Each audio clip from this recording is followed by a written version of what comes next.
Have you ever built something just to try out a new technique? I've been wanting to build something with tambour in it for a little over a year now, and since then I've designed 3 pieces that have it in it. I decided to go with this breadbox for the first one because it's the smallest of the 3 pieces, and I figured that would be the lowest barrier to entry. I did some research on how to do tambour prior to making this, and I watched a few videos and read a few articles, but as is always the case for me, nothing is ever as easy as it seems. Honestly, I did so much research on the tambour that part was fairly easy, and once we get to that, I'll explain that whole process.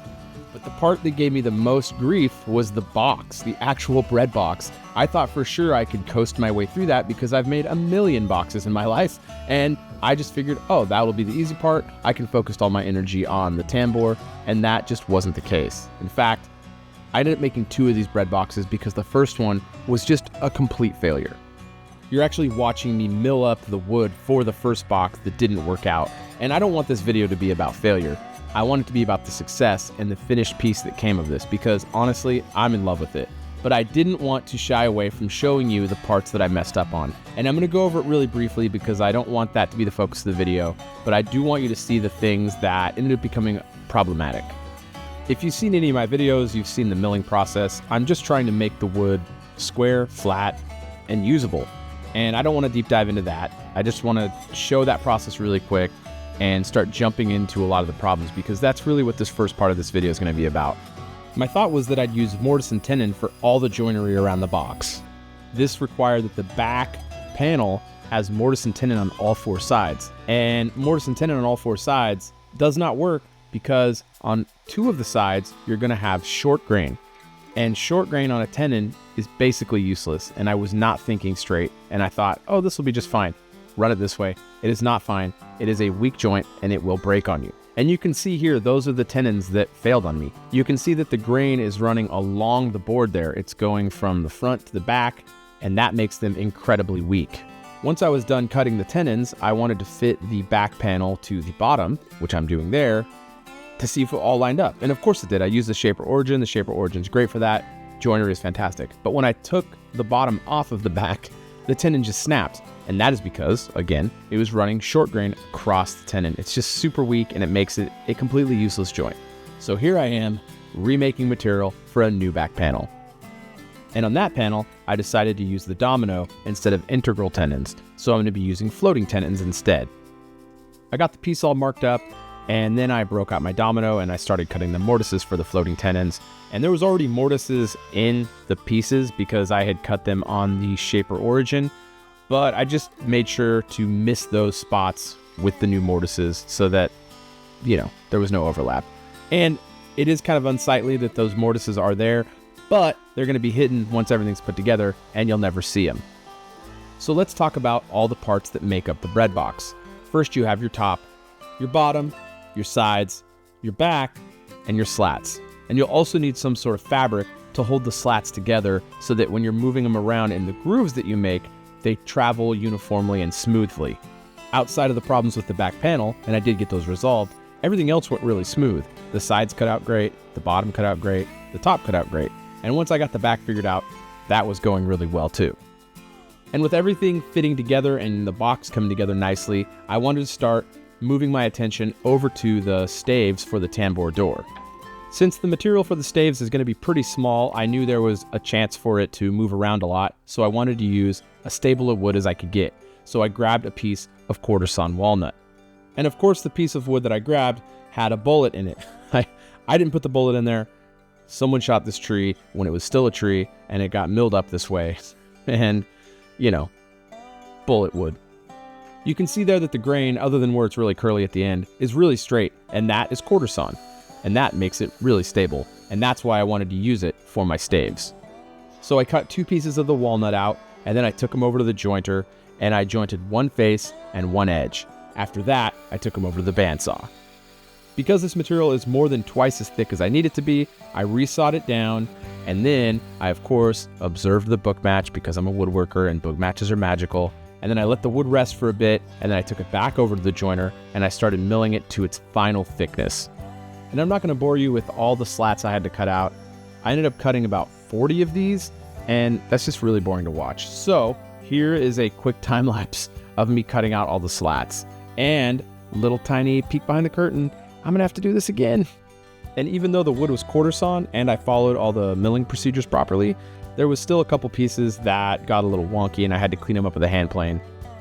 I was advised to make all my staves 5/8 of an inch wide and 1/2 of an inch thick. That was told to me by Phil Morley.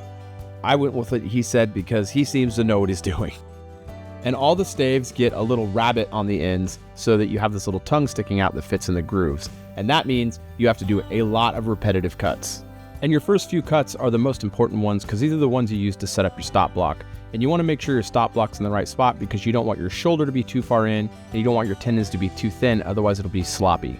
Phil also told me that if your groove track has too small of a sweeping radius, that it might be hard for your staves to slide in there easily, and you may need to add a round over to the tongue and turn it kind of into a tenon, which is what I'm doing here with the chisel. But I'll talk more about the staves when I rebuild them for the next box. Let me talk about why I decided to abandon this one while I was mostly done with it and what motivated me to start on a whole new one. So, I really wanted to have veneers be a part of this project, and it only made sense to have the veneers either be on the front of the staves or on the back panel. So I decided to have them on the back panel for the next version. And if you look closely there, you can see the shoulders for the tenons on the staves up front. And I think it looks kind of sloppy. So that, combined with the fact that I wanted to add the veneer and the crippling defeat from the back panel, I decided to scrap this box and start on a new one. So I brought some new pieces of wood in and I got to cutting. The biggest lesson I learned from the failure of the first box was that I needed to be more intentional with the case on this box. And the first thing I wanted to do was to make sure that I had consistent grain all the way around the entire box. So I wanted to have it be sequential out of the same piece of wood. So I marked up this Bastogne walnut and I started breaking it down and getting it to the rough sizes that I need. This time I made sure to mark everything up much more intentionally and to keep track of everything throughout the whole process. And since you've already seen me mill up material multiple times in this video, I'm going to sort of blaze through it real quick and just kind of give you the cliff notes. I'm just trying to get everything flat and usable and down to the size that I need. It took me an incredibly embarrassing amount of time to figure out that this piece of wood was hitting my planer. I thought that something was wrong with my sled, or the piece of wood had some magical properties that kept it from being cut. I don't know. This is ridiculous how long it took me to figure this out. And since I recently learned that I can't cut this down on my crosscut sled, I took it over to the miter saw and started breaking it down over there. And this is when I realized that I needed to start marking everything up so that I can keep track of it throughout the project. And side note, I found this white wood chalk on Amazon a few weeks ago, and I am loving this stuff. This is in no way a sponsorship. I'm just saying I love this stuff. It's really great. It's kind of waxy. It's easy to read, easy to write. It's the best way to mark up lumber that I've ever found. It's just really great. It's not precise. It's not good for like layout or anything like that, but it's really good for identifying pieces. The way this is designed, the sides and the bottom piece are all the same width, but the top is a little bit narrower, and that's that top that I'm cutting out there. So I wanted to keep the grain orientation all the way around like I did, and I cut that one down. Then I started getting everything down to its final thickness. The bottom and top pieces are 1/2 an inch thick, and the side walls are 3/4 of an inch thick. On this one, I decided to use the origin to cut out templates to cut the pieces out, instead of using the origin to cut the pieces out themselves. I just wanted to see which way would be better, and honestly, neither way was better. I do think using templates was a little bit faster. And to answer your question, yes, I did ground my son for 3 weeks for making that face in my video. He can't get away with this, not on my watch. And notice that big hole in the template there? Remember earlier I said I wanted to conceal the staves in the design change? Well, that is going to be how I do it, and it'll make sense a little bit later. When I designed the templates, I made it so that I could use a 3/8 guide bushing like I am there when I'm cutting out the pockets for the grooves for the staves. And this worked out really good. I just needed to use a little offset, and it came out perfect. So it's a 3/8 guide bearing with a 1/4 inch bit. And I decided to use the first side piece that I cut out with the template to act as the template for the second side piece. So I got those taped up together, roughly cut them out on the bandsaw, and then I took it over to the flush trim bit and did the same operation. I figured this would eliminate any deviation between the two pieces. Then I threw the template back on that piece and I cut the groove for the slats for the tambour. And then I went over to the drill press and I started hogging out a bunch of material. This is the big pocket I was talking about where I'm going to conceal the staves for the tambour. I've had this vacuum clamp for a while, and admittedly I don't use it as much as I should, but it is perfect for small pieces like this. It holds it in place while I route out all the rest of the material with a pattern bit. I did a quick test of where I was at with a test stave just to make sure everything was working, and then I cleaned out the pocket with a chisel to make sure everything was nice and square and clean inside, and then after that I jumped on getting all over the staves and getting the material broken down for that because I needed to make a lot of staves again. The first iteration of this, it took me several days to get to this point, and I think what you get from doing something a couple of times and failing at it is you get self-confidence. And I kept doing like paralysis by analysis and questioning myself, but now I knew what I needed to do and I had the experience to move forward. To figure out exactly how long I needed my staves to be, I made this little story stick. So I took 2 pieces of wood that weren't quite long enough to span the whole distance there, and then I put them back to back, and I made it so both ends were touching the insides of the grooves. And then I just taped them together, and that gives me the length that I need to make my staves. Then I took everything over to the crosscut sled, set up my stop block, and I started cutting all the staves down to their final length. After cutting down all those staves, I didn't want to work on the tongues anymore because I was just tired of cutting wood, so I started working on the veneer for the back panel. And this veneer I have is Claro Walnut Burl, and it's beautiful. I got a bunch of it, but it's very old and it's very, very brittle. So there's a product called Veneer Tamer, which is what I'm spraying all over the pieces right now. And you spray it liberally over both sides, and then you put the pieces on craft paper or newspaper, and you put it in between either a piece of plywood or some melamine, and you throw it in your vacuum bag. When it's in your vacuum bag, it sucks it down and flattens out the piece. So that Veneer Tamer adds some suppleness to the wood, and it makes it, more like new, I guess. And typically you have to do several cycles of this, which I did have to do. I had to actually do 3 cycles of this, and I think I ended up showing you 2 of them here, but yeah, it was 3 cycles to get these things very usable, and they worked great. And there it is going in for cycle number 3, and it's about an hour between each cycle. In between those cycles, I started working on the casework and the joinery, specifically for the casework. And I had decided that I wanted to do dovetails for this piece. I thought it would elevate the piece, make it look really nice, and I've been doing a lot of practice on my dovetails for the last few months. And this goes back to me being a slow learner. I have made like 15 little decorative boxes using dovetail joinery over the last few months. And since I'm going to be doing dovetails, it was time for me to sharpen up my hand tools. I like to do this every time I'm about to do any hand tool intensive joinery. I really like working with sharp tools. It makes the experience so much more fun. The first thing I did was break out my diamond lapping stone and flatten all of my whetstones. This just ensures that your irons and edges come out flat and straight.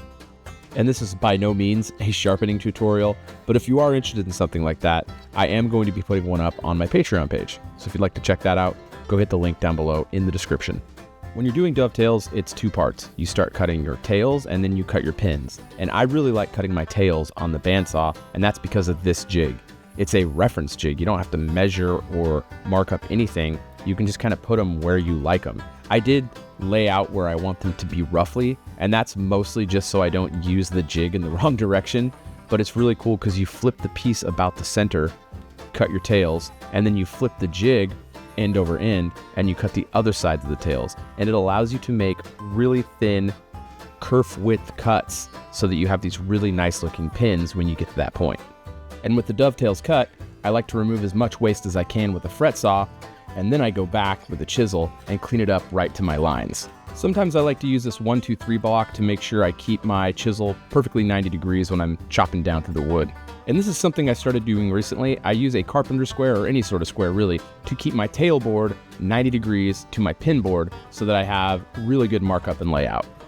Once my pins are marked up, I take them over to the table saw on my crosscut sled, and I use my table saw to remove the waste in between my pin lines. And you really got to make sure that you don't get within those lines, otherwise you will ruin your pins. I do that by clearly marking the pin lines and what material is going to be the waste. And once I've got the bulk of it removed there, I take it over to the router table and I use a pattern bit to remove right up to where my markup line was so that I can get rid of that material easily and have it look really nice and clean. Because if I do it with a table saw blade, I end up getting a lot of tear out. Then it's over to the Moxon vise to start cleaning up right up to my lines. And this is where the sharp tools come in handy, because it makes this process not only go really smooth, but it's also really enjoyable and kind of super satisfying. And I check the fit throughout the entire process. I just want to make sure that I'm staying on track and I'm not making these pins too small so that I don't have any unsightly gaps when I put this whole thing together. Everything ended up coming together really nice and I'm really proud of it, except for one spot. There was a pin that broke off while I was chiseling it, so I'll get to fixing that towards the end of the video and show you how I got that corrected. The top of the breadbox has a bevel on the bottom and the top of it. This allows a little reveal for the tambour, and it gives it enough space for it to fit underneath the top, but it just gives it a nice look as well. The top bevel is 29.5 degrees and the bottom bevel is 2.5 degrees. So I removed the bulk of the material on the table saw, and then I went back over to the Moxon vise and removed the rest of the hand plane. And remember that veneer I was softening with that veneer tamer? Well, it was ready to come out of the bag and time to be made into a panel. So I got my substrate, which I used 5mm ply, and then I took my 2 pieces of veneer, I coated them liberally with this glue. It's called Unibond 1. It dries really hard. It's not flexible, so it makes your panel really stiff and rigid, which is really nice when you're making a panel. It also doesn't smell bad, and it doesn't bleed through, and it's water soluble, so it's really easy to clean up. I'm a big fan of Unibond 1. It's really great for gluing up veneers. With the substrate being 5mm and the 2 pieces of veneer on there, it made it about 5/16 of an inch thick, which is great because that leaves me enough room to sand it down on my drum sander and get it down to exactly 1/4 of an inch. Then I cut a straight edge on one of the sides with my track saw and took it over to the crosscut sled and got square edges on the other 3 sides as well. The drum sander removes very small amounts of material. It's literally just a sander on a drum, and it makes it so you can really sneak up on thicknesses. In this case, I was getting it to just exactly 1/4 of an inch thick because that's the size of the bit I'm going to use to make the groove that it's going to sit in. With the panel basically done, I got the finish on there, and for that I used shellac. The grooves on the side of the breadbox need to be stopped grooves, so I set up these stops using clamps and some pieces of wood so that I didn't go past where I needed to go and blow out the pins on my pieces. The top and bottom pieces, however, had grooves that went all the way across the piece. I just had to make sure to not hit the tails when I pulled it out the other side of the router. With the grooves cut on the router table, I took it over and cleaned up the rounded corners with my chisel. Next was to start work on the staves for the tambour, and I flipped all of them on their side, clamped them together, and I started sanding them up. Obviously there's 2 sides to the sides, so I flipped it over and started sanding the other side, and then once that was done, I started sealing all of the sides with shellac. And I did this because I knew once everything was put together, it was going to be really hard to do that. I started breaking down some plywood to make the jig to glue up the tambour, and that is the real hero of this build. This jig makes gluing up all the tambour pieces so easy, and I don't really know how you can do it otherwise. I'm sure there's a way, but I don't know of it. So I'm going to assume this is the only way to do it. The size of the pieces on my jig are sort of inconsequential because it's really dependent on the size of the tambour that you're making. But basically what you're doing is framing in all the pieces, but on the 4th side, you're going to make it so you can set up a wedge so you can tighten the pieces together really tight for the glue up. To make the wedge, all I did was use a taper jig and cut a taper on an offcut of plywood. The resulting 2 pieces are complementary angles towards each other and create a natural wedge. I then took all of the staves over to the router table with an 1/8 inch roundover bit and added a roundover to all the edges of the top side of the staves. All that was left for the tambour staves, besides the glue up, was to add the rabbet so that I could have a little tongue coming off of them that goes into the groove. And I did that on the table saw with my crosscut sled, and I set up a stop block so that I got the shoulder exactly where I needed it to be to make this thing slide really smooth. This task would be so much faster with a dado stack and a crosscut sled that's set for a dado stack, but I don't have one, and I keep mentioning that I need to build one, and I really just need to get that done. The staves weren't gliding in the grooves as well as I'd hoped at this point, but I do get that fixed, and I'll show you how a little bit later in the video.